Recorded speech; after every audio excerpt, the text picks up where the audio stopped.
You're listening to the Daily Nugget, dnugget.com. Welcome. So glad you're here with us.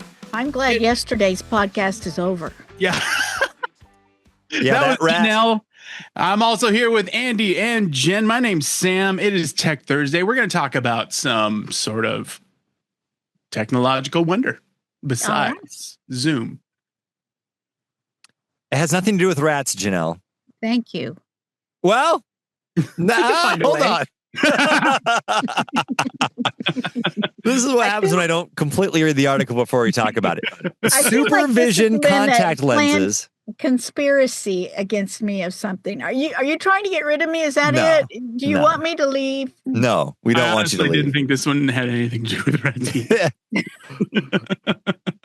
I only read the first part of the article. Supervision contact lenses let wearers see in the dark, even with their eyes closed. These are new contact lenses. Now, I'm not a contact lens person. I think all three of you are. No, I don't wear contact. Oh, you don't? You don't either? So it's just Jen and Sam? Yeah. They've created night vision contact lenses they claim can grant people supervision. I'm down.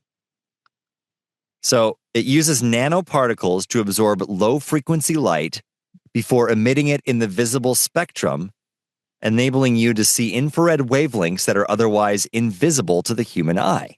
Whoa. You can hunt rats? Is that the connection? No. The connection to the rats is that the researchers first tested their new lenses in mice. Of course they did. Mice sporting the new lenses favored dark boxes over those illuminated by infrared light, while those without lenses showed no preference. How do you get contact lenses in mice eyes? That's what I want to know. I also want to know how they got the opinion of mice. And why bother with them? They're so low life. Get somebody that's actually going to tell you. Janelle, as you know, mice are crepuscular animals. Crepuscular. I feel like we've talked about crepuscular before. No. That word. I actually have a story that will encourage you and my fear of rats. It doesn't have anything to do with technology, though. Although it might, you could probably work an angle somehow. But my granddaughter, Clark, has recently had a birthday, and for her birthday, she wanted a hamster. Okay. So I knew going into this situation as I visited their house that there was going to be a rat-like thing in her house. Vermin adjacent, yeah. Yeah, I know, right? And is that too close? The first time I had to jump up on the bed to watch to see it because of that.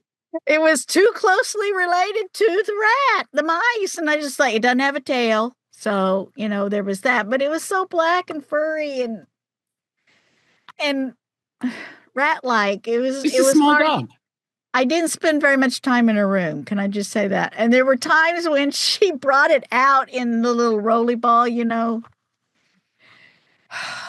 you kick that ball, Janelle? I wanted to real bad. I wanted to kick it out the back and put it let it drop kick it right in the pool, but I knew she'd drown a rat. Well, not a rat. Hamster. I know it was. I think the important thing is she wanted to drown her granddaughter's pet. Yeah, I refrained, but I did have. I had to there was always some when it was in the room. And as I was leaving, now this is why I don't have hamsters in my house. Besides all of those other reasons I were mentioned. All right. It started to eat its way out of the cage. I mean, they are nocturnal animals. I do understand that, but it was like eating a hole through the plastic. So my daughter had to get a different cage, a glass cage, hamster.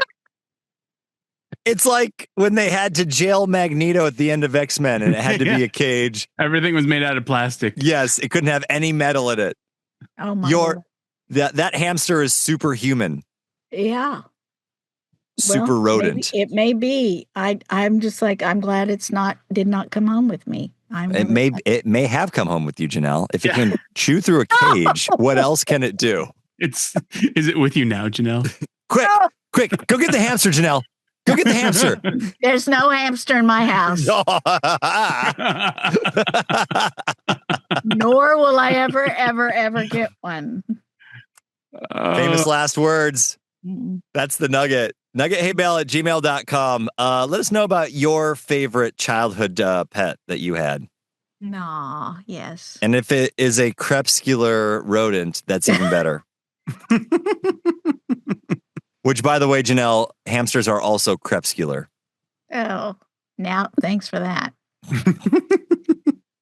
Which means active primarily at dawn or dusk or both. Well, I feel like you're also crepuscular, Janelle. Well, that could be. You're right about that. Primarily active at dawn or dusk or both? Or both. What do you do during the day? You don't want to know. This is not weird. I think they have an ointment for that. Doctor. I don't sleep, that's for sure. Okay. The word of the day is crepuscular.